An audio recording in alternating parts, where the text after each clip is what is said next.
had just managed to get my daughter to sleep when my phone rang. It was my mom, Brenda, sobbing like she was at a funeral. "Sarah, your father posted 10 photos of Lily on Facebook this month, but only one of me.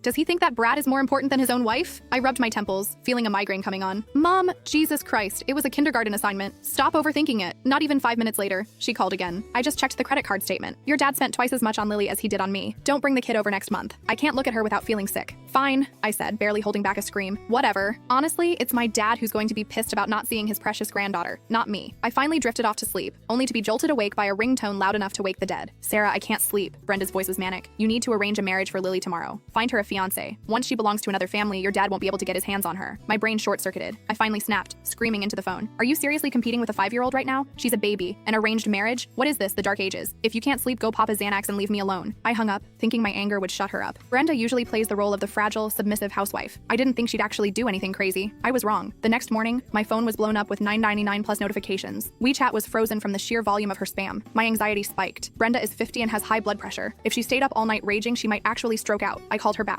Immediately, I heard sobbing on the other end. "Sarah, are you just like your father? Now that you have Lily, you don't give a shit about me anymore. I poured my heart out to you all night and you didn't reply once." I brushed my teeth, trying to keep my voice steady. "Mom, unlike you, some of us haven't retired yet. I have a job. Even Lily has to go to preschool." Lily, it's always about her," Brenda screeched. "I get it now. In your heart, your mother means nothing compared to that little bitch." I rolled my eyes so hard it hurt. Ever since I gave birth, Brenda's pick-me syndrome flared up. She was terrified that a toddler was going to steal her spotlight. She started rambling, her voice dripping with venom. "You know how your father is. He attracts women like flies to shit. When he was a teacher, those college sluts were throwing themselves at him. I'm telling Lily to stay away from him for her own good." Rage boiled in my chest. "Mom, do you really want to bring up the past? That student went to Dad's office for math help. You were the one who stormed in screaming that they were banging on the desk. You cost him his job. You made me a laughingstock at school." That was the darkest time of my childhood. Thank God my dad, David, had a spine. He proved his innocence, quit teaching, started a business, and became a semi-famous CEO. Otherwise, our family would have been ruined. Brenda went quiet, probably remembering how she had to beg on her knees to stop David from divorcing her back then. But she doubled down on her twisted logic. "Sarah, I really think finding a rich husband for Lily now is smart. Dealing with the elites. You gotta lock it down early. It builds character. Plus, if Lily is spoken for, no other men, including your father, will get any funny ideas." It all boiled down to her sick fantasy that my dad wanted to sleep with my daughter. I watched Lily wash her face and smile at me in the mirror. A pure, innocent angel. My heart turned cold. "Stay the hell away from my daughter's love life. If you mention this again, I'm telling Dad,